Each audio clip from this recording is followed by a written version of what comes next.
It's like J-Lo was like his ex-girlfriend, and it's like now deciding she's like warning people against Trump. I'm like, well, wait a second. So how many people did she warn against Diddy? Right. Oh, 0. Okay. Right. Well, maybe we shouldn't trust her opinion. Okay, so I just watched this conversation between Elon Musk and Joe Rogan, and honestly, it was wild. They weren't just joking around or throwing shade. They were pointing fingers at Diddy, at J-Lo, at the entire Hollywood system, and the stuff they said.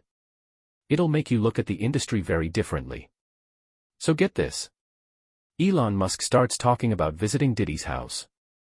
You'd expect some lavish, over-the-top celebrity mansion, right? But no. Elon says the place had this strange energy. He literally called it a dark place with some bad memories. Subscribe to the idea that places have memory. I think there's something real to that. That's why it does feel that way, actually. Yeah. I'm sure if you go to Diddy's house, it probably feels real weird. Probably feels weird walking around that house. Probably like, what the f in here? Yeah. I bet there's some memories in that house. Joe Rogan jumps in and agrees, and at this point, you can tell they're hinting at something they're not saying out loud. Something deeper.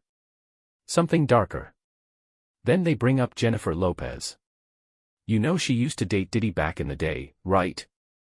Now here's the thing, J-Lo's been super vocal about politics lately. It was every Latino in this country, it was humanity, and anyone of decent character. Jennifer Lopez getting emotional in a fiery message about Donald Trump. Elon calls her out. He's like, why are you so loud about that, but totally silent about Diddy and all these crazy allegations around him? It's like J-Lo was like his ex-girlfriend, and it's like now deciding she's like warning people against Trump. I'm like, well, wait a second. So how many people did she warn against Diddy? Right. Oh, 0. Okay. Right. Well, maybe we shouldn't trust her opinion. It's a fair question. And honestly, it does feel like selective outrage. Then Joe and Elon drop something heavy. They start talking about compromise operations. Basically, blackmail.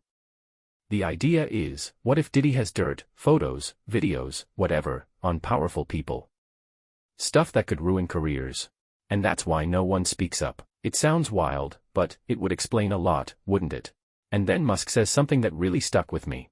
He goes, people were feeding him access to young talent. That hit hard. Because it means Diddy wasn't operating alone. There were people, maybe still are, giving him the opportunities to do these things. Which means, the silence isn't just fear. It's protection. You know who tried to warn us years ago? Katt Williams. That guy's been screaming about this stuff for a long time. He called out Diddy, called out the parties, the manipulation, all of it. People laughed at him. Said he was crazy. But now, he's looking more like a truth-teller than a joke. Now here's where it gets even deeper. Musk says a lot of billionaires are backing Kamala Harris. Not because they believe in her, but because they're afraid of what'll happen if Trump comes back. You know, I think part of why Kamala's getting so much support is that if Trump wins, that Epstein client list is going to become public. Wow. Yes. Huh. And some of those billionaires behind Kamala are terrified of that outcome. Why? Because Trump might unseal the Epstein client list. And if that happens, people in power could fall, big time. This isn't just about Diddy. It's about a whole system that protects predators and silences victims. I have never voted for a Democrat. Watch this. But this year, I am proudly casting my vote for Vice President Kamala Harris. Okay. 4 years ago, if someone had told you that you would be campaigning with Liz Cheney, what would you have said to them? That'd be great. It's really diplomatic. Would you ever have thought that you'd be campaigning with Kamala Harris?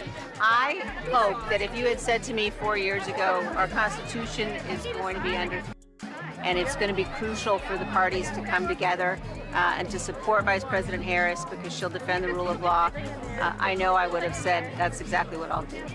And when guys like Elon Musk and Joe Rogan start pulling the curtain back, you gotta wonder, how deep does this go? Because right now, it's starting to look like everything we thought we knew was just the surface.